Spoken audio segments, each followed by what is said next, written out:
வட்டத்தின் ரகசியம். கவின் தன் வீட்டு திண்ணையில் உட்கார்ந்து ஒரு படம் வரைந்து கொண்டிருந்தான். அவனுக்கு ஒரு பெரிய சக்கரம் வரைய வேண்டும். அவன் பேனாவை எடுத்து எவ்வளவு முயன்றும் சக்கரம் கோணலாகவே வந்தது. ஐயோ, வட்டத்தை மட்டும் சரியாக வரையவே முடியவில்லையே என்று முணுமுணுத்தான். அக்கா ஆரா சமையலறையிலிருந்து வெளியே வந்தாள். அவள் கவினின் தவிப்பை பார்த்தாள். என்ன கவின், ஏன் இவ்வளவு கவலை? சக்கரமா வரையணும் என்று கேட்டாள். கவின் தலையசைத்தான். ஆரா சிரித்தபடி, வட்டம் வரைய 2 விஷயங்கள் மிக முக்கியம். முதல் விஷயம் மையம், சென்டர் என்றாள். மையமா? அது எதுக்கு அக்கா என்று கேட்டான் கவின். ஆரா ஒரு காகிதத்தை எடுத்தாள். இந்த பார், ஒரு வட்டத்தின் நடுப்புள்ளிதான் மையம். வட்டத்தை உருவாக்க இதைத்தான் நாம் முதலில் தேர்வு செய்ய வேண்டும். அவள் மையப்புள்ளியில் ஒரு காம்பஸின் கூர்முனையை வைத்தாள்.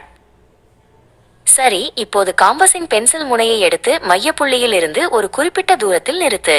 இந்த நிலையான தூரம்தான் ஆரம், ரேடியஸ் என்றாள் ஆரா.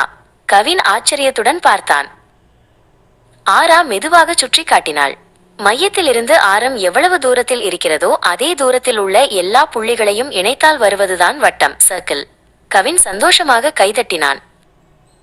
அக்கா, இந்த வட்டத்தை 2ஆக பிரிக்கும் ஒரு நீண்ட கோடு இருக்குமே, அது என்ன என்று கேட்டான் கவின். ஓ, நீ விட்டம், டயமீட்டர் பற்றி கேட்கிறாய். அது மையத்தின் வழியே செல்லும் மிக நீளமான கோடு. இது வட்டத்தின் ஒரு முனையில் இருந்து இன்னொரு முனை வரை செல்லும் என்றாள் ஆரா.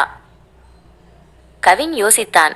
அப்படின்னா ஒரு விட்டம் 2 ஆரங்களுக்கு சமமா? ஆரா புன்னகையுடன், சரியாக சொன்னாய். விட்டம் எஃப் டி எப்போதும் ஆரத்தை ஆஃப் ஆர் போல 2 மடங்கு இருக்கும். டி சமன் 2r. நீ பார்க்கிறாயா கணிதம் எவ்வளவு அழகு என்று? வட்டத்தின் சுற்றளவு, சர்க்கம்ஃபரன்ஸ் என்றால் என்ன அக்கா என்று கேட்டான் கவின். ஆரா ஒரு சிறிய வட்டமான சக்கரத்தை கிளேவில் எடுத்தாள்.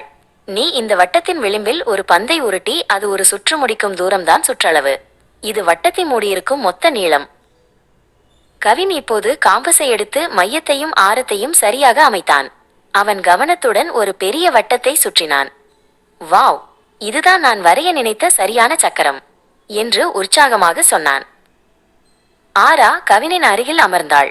நினைவில் கொள், மையம், ஆரம், விட்டம், சுற்றளவு, இந்த 4 நண்பர்கள்தான் வட்டத்தின் ரகசியம்.